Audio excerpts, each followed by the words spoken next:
சீரியல்களின் full எபிசோடுகளை Sun டிவியில் ஒளிபரப்பான உடனே எக்ஸ்க்ளூசிவாக சன் நெக்ஸ்டில் மட்டும் ஃப்ரீயா பாருங்கள். இருக்க மாட்டேன். தங்கச்சி கல்யாண வேலையை எடுத்து நடத்தணும்னு பாத்துக்கிட்டு இருந்த கேட்டரிங் வேலையை விட்டுட்டு ஒரு சமையல் மாஸ்டரா ஹோட்டல்ல தினக்கூலி வேலைக்கு போனானோ அப்பவே அவன் குடும்பஸ்தானா ஜெயிச்சிட்டாமா.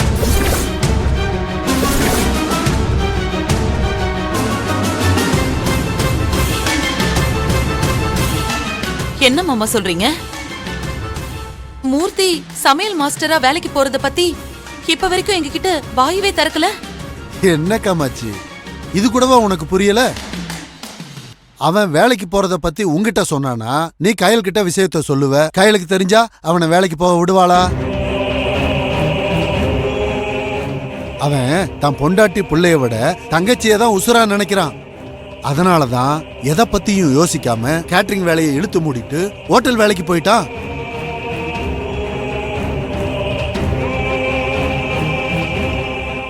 சத்தியமா சொல்றமா, எனக்கு இந்த மாதிரி ஒரு அண்ணன் இருந்திருந்தா காலத்துக்கு அவன் காலை தொட்டு கும்பிட்டுட்டு அவன் கூடவே இருந்திருப்பேன்.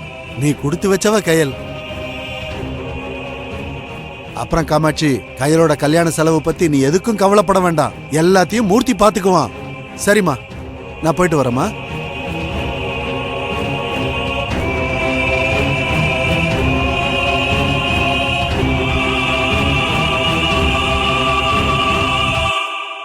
அண்ணி அண்ணி அண்ணி உங்களுக்கு இந்த விஷயம் முதல்ல தெரியுமா?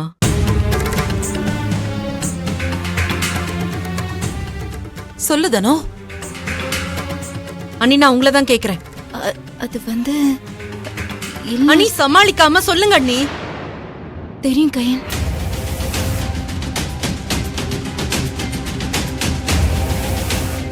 ஏன் அண்ணி இத்தனை நாள் அதை என்கிட்ட சொல்லல?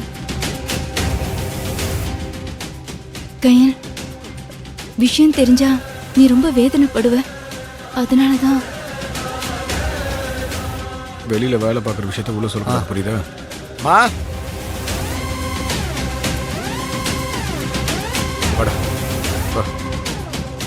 மா, இது வரைக்கும் பண்ண ஆர்டருக்கெல்லாம் இன்னும் 10 நாள்ல பேமெண்ட் வந்துருமா.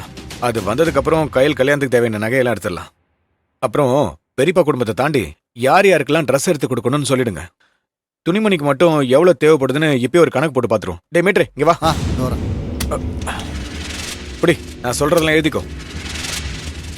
ஃபர்ஸ்ட் பெரியப்பா ஃபேமிலி எழுதிக்கோ. அம்மா, நம்ம கோவில்பட்டி கோபால் இருக்கார்ல, அவருக்கு ஏதாவது ட்ரெஸ் எடுக்கணுமா? மூர்த்தி, என்ன கையில எங்க போயிட்டு வர? அதான் ஆர்டர் எடுக்க போறேன்னு சொன்னனே.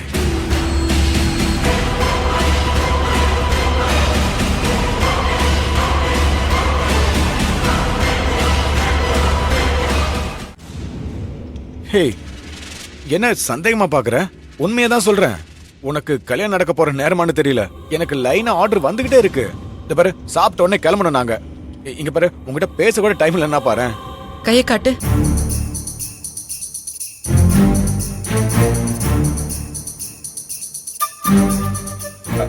அதெல்லாம் ஒண்ணு இல்லையே. என்ன காட்டு. கையில். ஐயோ,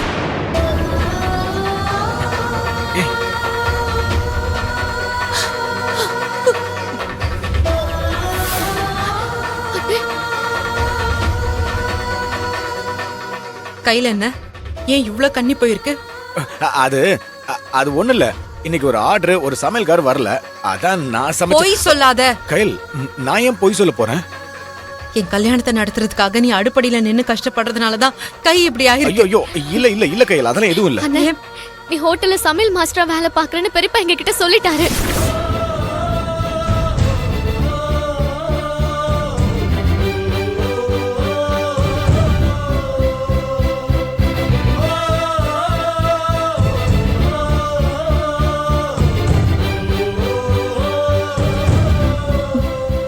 மூர்த்தி, பெரியப்பா சொன்னது உண்மையா?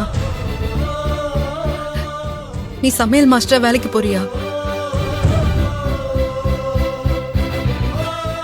கையில். ஏன் மூர்த்தி இப்படி பண்ற? நான் வேலைக்கு போறேன்னு சொல்லிட்டு இருக்கேன்ல. நீ எதுக்காக இப்படி எல்லாம் கஷ்டப்படணும்? எது கையில் கஷ்டம்? என் பிள்ளைக்கு ஸ்கூல் ஃபீஸ் கட்டணும்னு சொல்லி ராப்பகல நீ வேலை பார்த்தியே, அதை விட இது கஷ்டமா?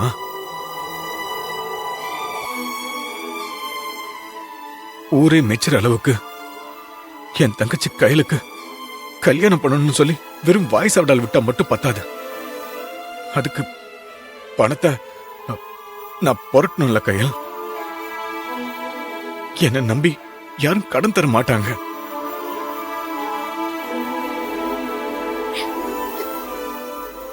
இத்தனை நாளா நீ எங்களை பாத்துக்கிட்ட. இனி இனி இந்த குடும்ப பொறுப்பை நான் கையில ஏத்துக்கிறேன்.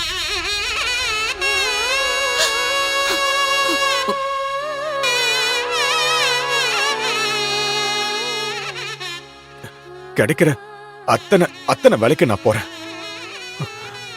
ஆனந்தி அனுவையும் நான் பாத்துக்கிறேன். நீ நிம்மதியா கல்யாணம் பண்ணிக்கோ. இத பாரு, அவங்க 2 பேரையும் நான் கரை சேர்க்கிறேன்.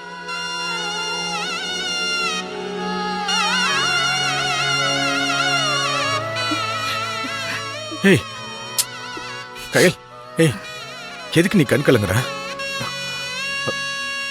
உங்க எல்லாரையும் அண்ணன் நான் தானே பாத்துக்கணும்.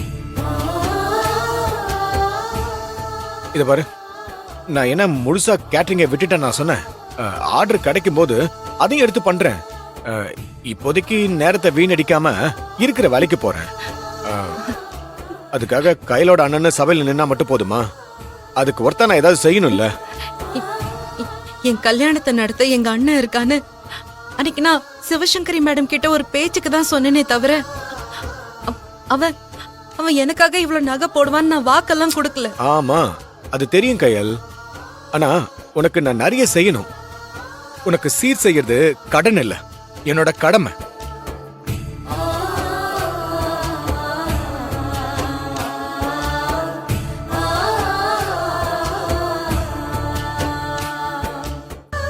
யார்கிட்ட பணம் கேட்கறதுன்னு தெரியாம என் தங்கச்சி கல்யாணத்தை எப்படி நடத்துவேன்னு நினைச்சு நிம்மதி இல்லாம அலையறதுக்கு இது எவ்வளவு பெட்டர் கையல்.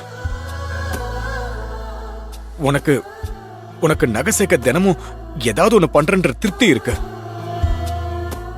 இது போதும் கையல். ஓடிக்கிட்டே இருக்கேன். உழைக்கிறவங்கள கடவுள் கைவிட மாட்டாரு. சும்மா ஏதோ பேசிக்கிட்டு இருந்தவன் இப்ப ஏதோ ஒண்ணு செய்யறல்ல. எனக்கு நம்பிக்கை இருக்கு. பெரியப்பா ரேஞ்சுக்கு இல்லைனாலும் என்னால முடிஞ்சது உனக்கு நான் செய்யறேன்.